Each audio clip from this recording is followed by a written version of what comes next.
Então, gente, continuando, né, vamos lá, são os neutrófilos. Os neutrófilos, gente, eles, assim, mamíferos são o ser humano, né, cachorro, rato não, mas a maioria dos mamíferos são as células mais abundantes na corrente sanguínea. Com peixe, a nossa célula mais abundante, né, para peixe, são os linfócitos, tá? As neutrófilos a gente também acha eles em grande quantidade, sobretudo em infecção, tudo bem? Então, os neutrófilos, eles são considerados umas células terminais. O que é uma célula terminal? Célula terminal, assim, que eles, diferente do mastose, que vai amadurecer vai sofrer o processo de maturação lá no local, né, o neutrófilo já sai pronto e, assim, ele não muda nada, ele tem um tempo de vida curto, tá, horas, tá, ou dias, e ele vai chegar a fagocitar e vai morrer, bem? E eles vão ser estimulados a ser liberados quando a gente tem uma infecção. Então, quando a gente tem uma infecção ou alguma irritação, a gente tem um aumento da quantidade dos monócitos, tá bom? Então, olha aqui o monócito no sangue, tá? Aqui olha a hemácia as hemácias, o núcleo das hemácias, e aqui tem os neutrófilos, tá? Neutrófilos, os grânulos, eles não se coram, por isso que é chamado de neutro, tá? Porque eles não vão se corar nem com corante ácido, nem com corante básico. Tudo bem? Então, também a origem mieloide, né? Um granulócito, ele vai fagocitar. Esse trabalho aqui, gente, eu coloquei para vocês, também eles repararam o quê? Então, eles fizeram um estresse, né? Um estresse térmico e um estresse com a redução de oxigênio. E quando ocorre uma redução de oxigênio de 50% na DO, né, dos valores normal para... Eu acho que é truta também, não sei se é truta ou se é salmão. Ocorre uma inflamação intensa. E olha a imunistoquímica aqui dos neutrófilos. Olha o tanto de neutrófilo que está lá no intestino. E como eu entro da temperatura para 16 graus, a mesma coisa. Interessante, né? Esse outro experimento aqui eu achei até mais legal. Esse aqui, então, é com zebrafish, tá? Então, tem o quê? Tem que o farelo de soja, ele é considerado, ele causa uma inflamação no intestino dos peixes, tá? Então, esse experimento, eles fizeram, então, só que ele é uma via, agora não mais, né, que está bem alto, quando o dólar está alto, a soja está alta, né? Quase todos os insumos são altos. Mas, enfim, a soja era o mais barato, né? Então, a ideia era utilizar essa soja. Então, o que eles fizeram? Fizeram um controle, né, uma ração normal, tá, sem farelo de soja, um farelo de milho, outro com farelo de soja. E tá. Aí. Aqui no dia 0, beleza. Ótimo. Lembrei. Então, eles acompanharam, né, por 4 dias. Tá? E eles fizeram uma imunomarcação. Então, eles viram, ó, tá? Tanto no controle e tal, no neutrófilo lá. E depois eles foram quantificar. Então, após a suplementação, então aqui no dia 0, tá? Aqui é com 2 dias. Após a suplementação, o que eles olharam? 2 dias depois da suplementação, então eles quantificaram, começa a gente ter o quê? Um aumento na quantidade de neutrófilos naqueles animais que foram alimentados, né? Tanto com farelo de soja, quanto com farelo de milho, tá? Em relação ao controle, mas o farelo de soja, ele teve uma quantidade maior, tá, de célula. Sobretudo com o passar dos dias. Então, com o passar dos dias, a gente tem um grande aumento. Então, com 4 dias, é onde ocorre o quê? Então, com 2 dias, né, o tratado com farelo de soja e farelo de milho foram diferentes do controle, e com 4 dias a gente tem o quê? O farelo de milho e o controle igual, e o farelo de soja aumentou mais ainda a quantidade de neutrófilos. Ou seja, a gente tem uma inflamação intensa, né, após 4 dias de suplementação com farelo de soja. Aí eles viram que é o seguinte, o farelo de soja, ele é composto de duas proteínas, né? Então, a saponina e uma outra proteína da soja, que o nome que eles deram foi proteína da soja. E aí, olha que interessante, então, que eles foram ver qual das duas que era a responsável, e a responsável foi quem? A saponina. A saponina é onde ocorreu a maior inflamação nos peixes suplementados. Tá? Mas, para quem está falando da soja? Então, para mostrar que o quê? Quando a gente tem uma resposta inflamatória, a principal célula que aumenta, né, a célula mais imediata, sobretudo uma resposta inflamatória aguda, são os neutrófilos. Então, o neutrófilo é uma célula terminal que ele vai chegar e vai fagocitar tudo, tá? Então, ele chega e fagocita. Além dele fagocitar, os neutrófilos, eles têm os grânulos deles, tá? Dentro dos grânulos neutrófilos, a gente tem dois tipos de grânulo. O grânulo primário e o secundário, tá? Onde ele vai catar, no primário, ele tem lisozima, aquela lá que quebra a parede das bactérias. Tem protease, ele tem lipase, ele tem peroxidase, ele tem espécies ativas de oxigênio. Quando ele chega no local, ele faz o que? Ele libera o grânulo dele. Por isso que ele causa também uma inflamação, a gente tem o dano tecidual. Tá? Se fizer citologia, vocês vão ver esse intestino todo machucado desse animal. Machucado que eu digo são as lesões, tá? Então ele libera esses grânulos, né? Que, claro, como tem espécie ativa de oxigênio, ela vai também atacar as células do hospedeiro, tá? Então, e além disso, né, ele também tem os grânulos primários, o secundário. O grânulo secundário, ele tem como que é o nome? Ferritina, que ela sequestra os ferros livres. Então, ele libera, né, os grânulos primários, pode liberar o grânulo secundário, e ele também tem os grânulos internos, que são a lisozima, os lisossomos, que vão fazer a degradação da bactéria, tá? Então, ele libera os grânulos dele, tá? E nos grânulos dele também tem moléculas pró-inflamatórias, que significa, ele vai falar lá para os macrófagos, vem, eosinófilo, vem, mastócito, vem, linfócito, vem. Mesma coisa, né, do mastócito com a histamina dele, tá? A histamina, ela também vai avisar o neutrófilo, vem aí, tudo bem? Então, ele faz essa desgranulação, ele faz a fagocitose, tá? Quando ele está ativado. E, além disso, antes dele morrer, se a infecção continua, o neutrófilo, isso aqui é de tilápia, inclusive, ele vai liberar os NETs. Os NETs são as as armadilhas que eles liberam, tá? Então, o que significa essa armadilha? Ele vai liberar todos os microfilamentos dele, tá? Que estão na célula, como também o seu DNA. E ele vai formar o quê? Uma armadilha mesmo, ó, tá vendo? Uma teia. Ele forma essas redes que vão capturar a bactéria aqui, ó. Esse verdinho aqui é uma bactéria. Ó, eles vão capturar, ó. E eles formam essa teia para impedir o quê? A infecção de se propagar. Então, eles liberam esses NETs, tá? Que são essas armadilhas, que é composta tanto pelo DNA dele, quanto pelas suas microfilamentos, tá? E aí eles vão formar, ó, eles vão sequestrar essas bactérias, impedir não só as bactérias, como as células necrosadas, estão vendo? Isso que ele faz é para conter a infecção, tudo bem? E em seguida, para o macrófago vir fagocitar e limpar essa área, tá bom? Olha lá, ó, elastase, tá vendo? Ó? Peroxidase, liberam tudo que está dentro do neutrófilo formando essa rede. Olha aqui em tilápia, ó. Ele formando, olha aqui as bactérias, tá vendo? Ele capturando. Aqui, tá vendo a mesma coisa? T, tá bom? Bom, gente, a outra célula que tem é a última célula. Na verdade, essa daqui a gente vai ter duas, da origem mieloide. Agora ele já não é o granulócito, né? Que eles vão formar os fagócitos mononucleares, porque assim, mamífero, a gente tem o neutrófilo, o núcleo dele é bem fragmentado, sabe? Em peixe a gente não tem tanto isso, tá? Mas, enfim, os macrófagos, gente, eles são assim, as principais células assim, de defesa, tá? Então, eles vão regular muito o processo inflamatório, tá?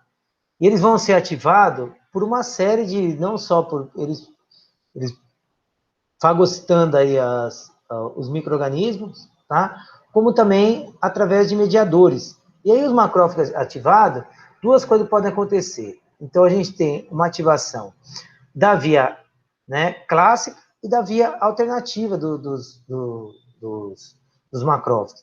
Então, a via clássica é a que tem o quê? Os micro-organismos, e aí a gente vai ter uma resposta pró-inflamatória, tá? Então, ele vai reconhecer pelos seus receptores, né? Mesma coisa no neutrófilo, tá? Eles reconhecem pelos seus receptores tal, e vai ativar, e a gente vai ter uma resposta pró-inflamatória. Significa, ele vai digerir, né? Ele vai fagocitar essas bactérias, eles vão digerir, vai produzir espécies ativas de oxigênio, de nitrogênio, e também moléculas pró-inflamatórias. Então, a gente vai ter a liberação de uma série de citocinas, olha aqui, ó, interferon-gama, INOS, tá? TNF, interleucina 1, que eles vão atrair essas células. Então, é por isso que ela é pró-inflamatória. Então, ela vai induzir a inflamação. Tudo bem? Então, com a ativação desses, a gente vai ter aí a ativação dos macrófagos numa resposta pró-inflamatória, tá? Uma outra via é a via alternativa. A via alternativa é por através das citocinas, das interleucinas, né? Então, interleucina 4, interleucina 3, no qual eles vão se ligar nos macrófagos, e esses, né, diminuem a atividade antibactericida, e eles vão expressar outras moléculas que vão já surgir uma resposta mais anti-inflamatória. Mas não é só anti-inflamatória, na realidade, é uma resposta inflamatória, mas a nível de... eu não falei dos linfócitos, mas a nível de anticorpo, tá? Aqui é uma resposta a nível celular, então ele vai atrair neutrófilo, mastócito, tá? Então é uma resposta mais agressiva para os tecidos, tudo bem? Uma resposta de anticorpo é uma resposta mais tranquila, tá? E também, dependendo do tipo de estímulo, né?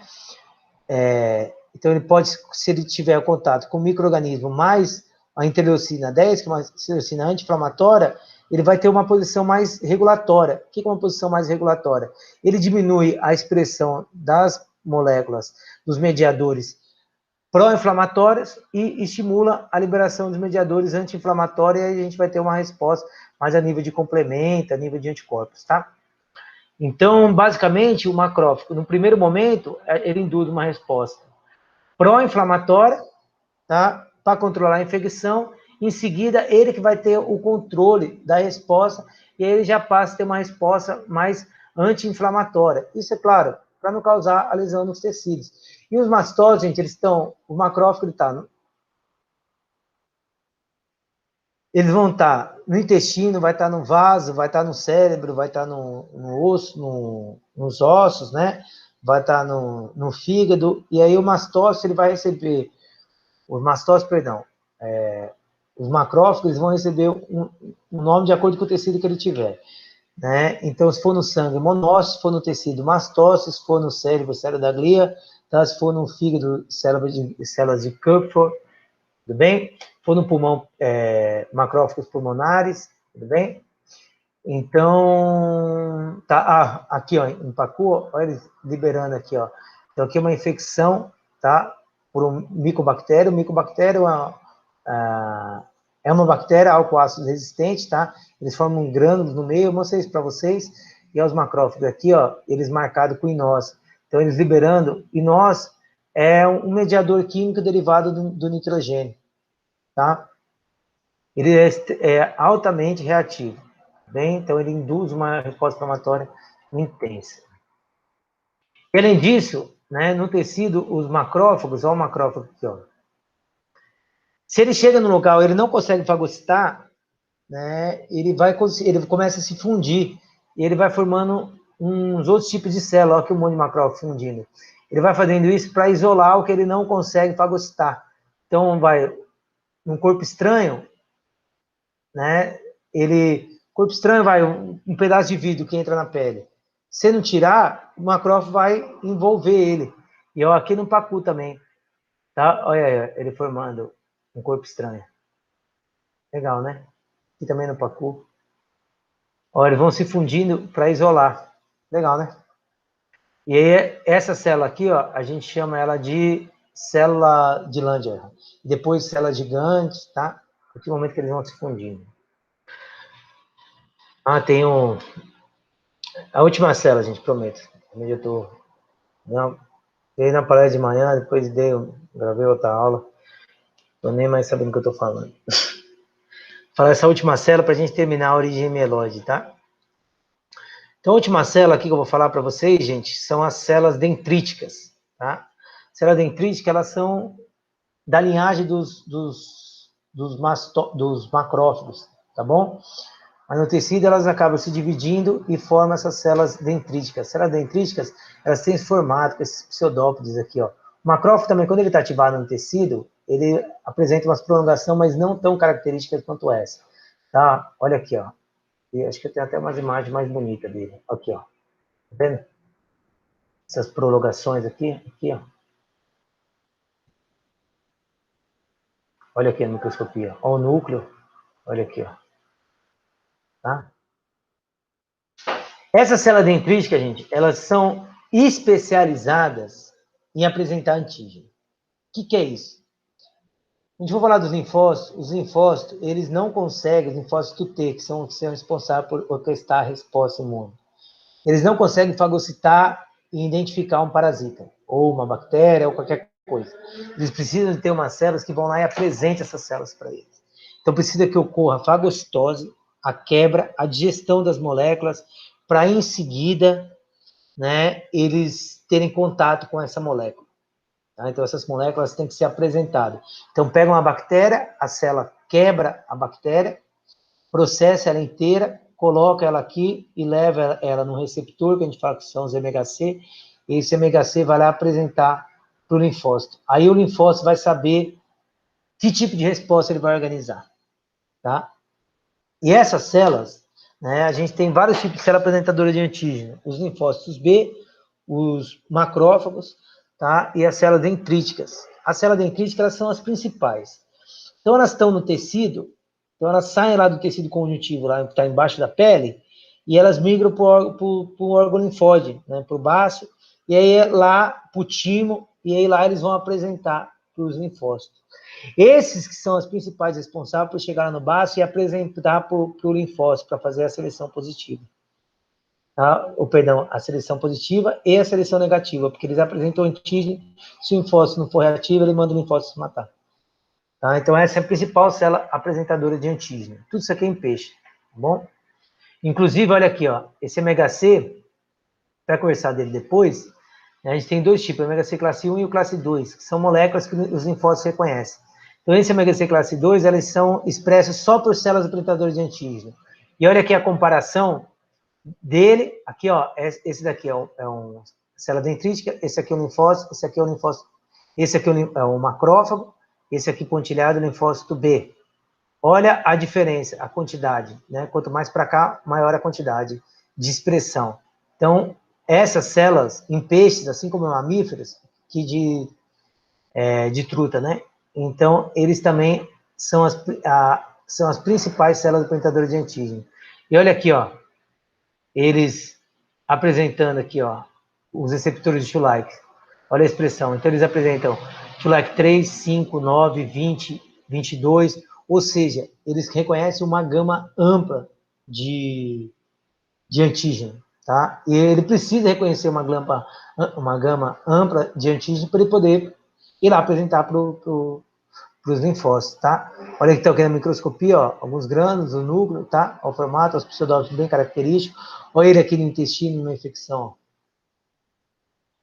E onde que eles estão distribuídos? Olha lá, ó, bexiga natatória, baço, intestino, fígado, tá? Então aqui, ó, a porcentagem de células. Então a gente mais tem o quê? Bexiga natatória, baço, tudo bem? Intestino,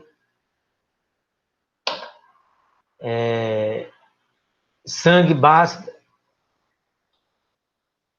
É porque aqui, gente, o que acontece?